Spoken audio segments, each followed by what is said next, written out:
So the topic is this suicide post that I had made that, to be honest, I make every once in a while. I post about, my absolute disdain for people who quit on life. And I've been doing it for years whenever there's some celebrity or some, case that gets some notoriety in the media of somebody quitting. I usually, share my logic, the position, and I still, pretty much hold to the original positions that I first shared years ago. Um, well, the post today was a little bit different because the context, right? The ecosystem around where my mindset is when sharing this post now. There wasn't somebody who offed himself recently, in the news. It wasn't something that there was some case that just got more attention than others. I mean, maybe I'm certainly not the best at leveraging social media content, but to be honest, that's not really my primary concern. It's not the priority. I like putting arguments out there that resonate with the people that have overlapped positions with me. It's how I bring people into alliances with me. It's how certainly I bring people into my coaching program and my website and such. But really, if I'm trying to win a popularity contest, I could pretty much say I'm going about it the absolute wrong way. So the thing that makes my position on suicide unique, and I guess let me pretty much go over my position, briefly.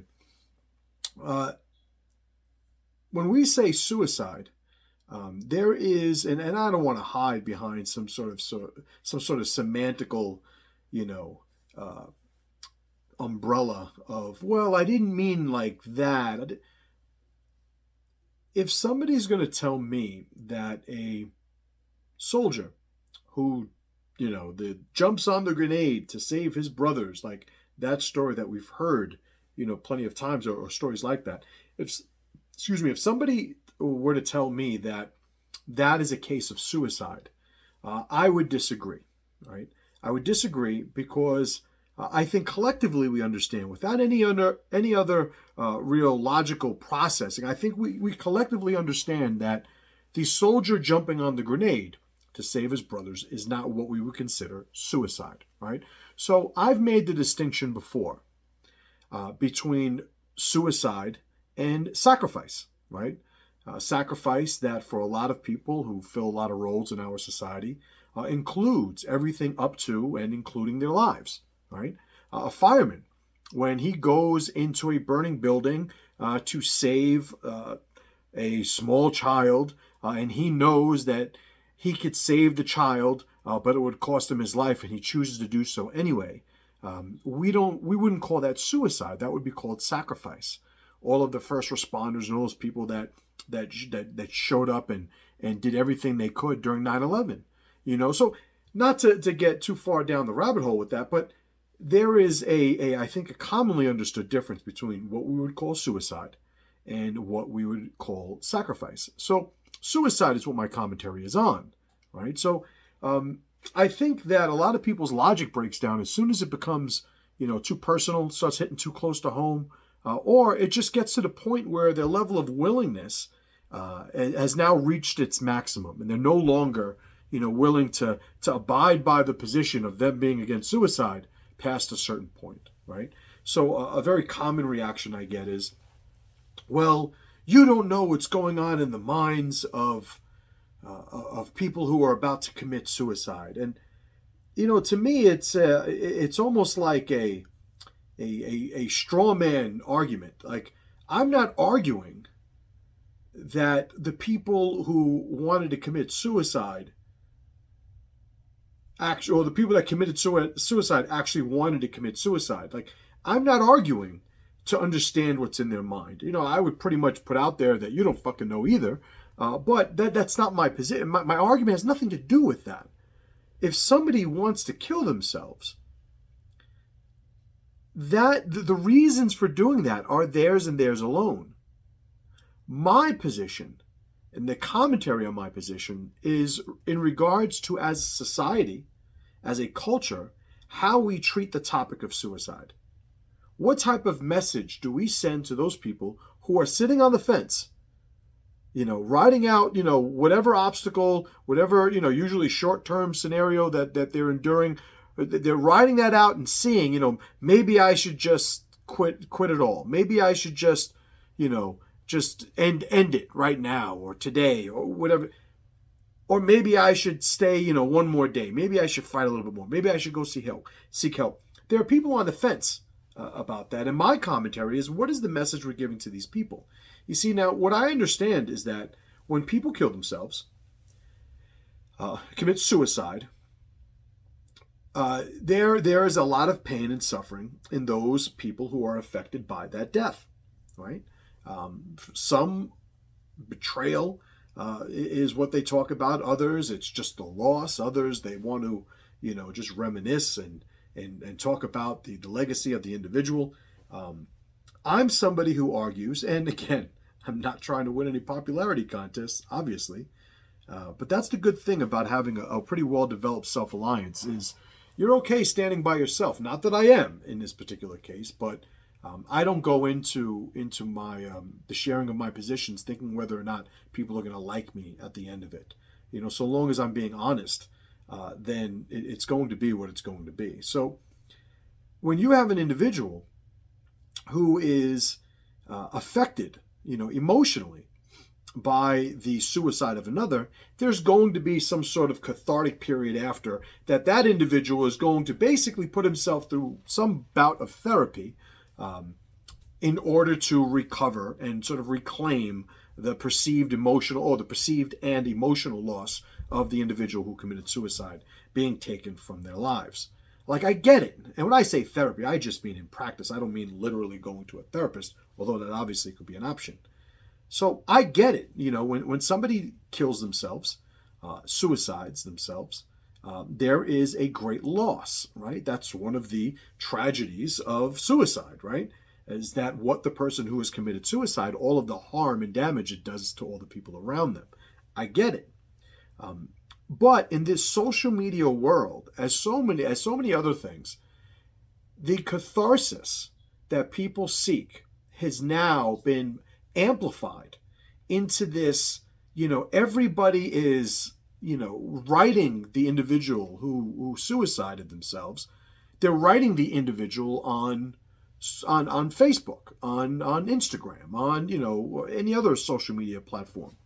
And I get that social media is a part of our process. I get it. However, I think that we selfishly, ignore the effect we're having on the people who are on those fences that I was referring to earlier. You see, I see people now, what they do is they irresponsibly offer honor to the individual who bailed on everybody just for their own selfish, cathartic process. I want to feel better. I want to get over this. And so I am going to wax poetic about, how this person had it so rough and all these different things. And never mind the people who are just, the people who are looking for the virtue signaling clickbaits and stuff like that. That's a whole nother thing that I don't even need to address. Hopefully that's universally, condemned, even fraudulently by those people who continue to do it. But I'm talking about the people who now, when somebody kills themselves, they need to act as though this person didn't do something that basically fucking quit on everybody. Well, this is my position, right? I didn't want this video to turn into just another, presentation of my position. It's what it is up to this point. But the actual point that I was alluding to in the beginning of this video that I want to get to now is not the fucking time to nurture and cultivate weakness in our society. Now is not the time. Right now, society in general is going through an escalation of stressors. that it has not seen at the scale that is obviously being experienced on a global scale right now. Whether it's gas prices, the increase of poverty, what the pandemic or the reaction to the pandemic has caused by way of depression and unemployment, and what is happening to the currency on a global scale. Like the price of fuel right now. I'm a homeowner, as are many of you. I drive a car, as do many of you. We've been affected immediately, but we've been affected to the point where some of us are uncomfortable. Some of us haven't felt it yet. Some of us, are now taking public transportation for the first time in their lives. They no longer have the option to drive the car that they've owned because the price of fuel is too much. They can't fit it into their budgets, right? Well, here's the thing. It's not done. It's not done. I am of the belief that we are on a trajectory that is nowhere near the bottom. It's going to get a lot worse before it ever gets better. And the context, that being the context of my presenting of my position again on suicide, is now is not the time, because people are going to be suffering. People right now are going to be, over the last, few decades, maybe argued since World War II, people are going to go through a level of pressure that has never been seen at the scale it's going to go through. This is my position. Now is not the time to tell people that it is okay to off themselves when times get too tough. Now, I think it's fair to expect the people who, show up with the exceptions, right? The fans of Socrates who show up with their, but what about, and that's fair game. I will say that in a general sense, I offer this response to most of the people who would take that type of position, of, well, I have an exception that is an exception to the rule. The response that I offer is, well, given that exception, so in that case, you would say, yes, you should kill yourself. That's what you would tell the person? But you don't know, they were raped, and they were beaten and starved, and they didn't know. So it's to the point where you would tell the person, hey, you should kill yourself. You should absolutely kill yourself. Is that your position? Which, if that's your position, you're entitled to have that position. I just happen to differ with somebody fundamentally, from that position. What if they were raped? Like, yep, life's still better than death. Being here is still better than quitting. What if they were captured and they were ready to get tortured? And well, listen, we can get into the weeds if you want, but you would have to say that it is more logically sound and based in strength and showing gratitude for life that this person should kill themselves. That's what the scenario would have to be in your eyes. And I don't find many of those scenarios that exist. Now, is there sacrifice to be found? If there is, well, then that's a different discussion. But if we're merely talking about, what is what should somebody do who is in such a dire situation, who's going through it at this level of pain? And well, let me just offer a couple of rebuttals or some questions at least. Has anybody else ever gone through that and lived? Has anybody else gone through the scenario you're talking about, lived, and been grateful for living at the tail end of it? And if the answer is yeah, why not go for that route? Yeah, of course it sucks. Of course it sucks. Sometimes life is pain. I've got news for you. I saw my wife give birth to 4 children. Sucked to be her.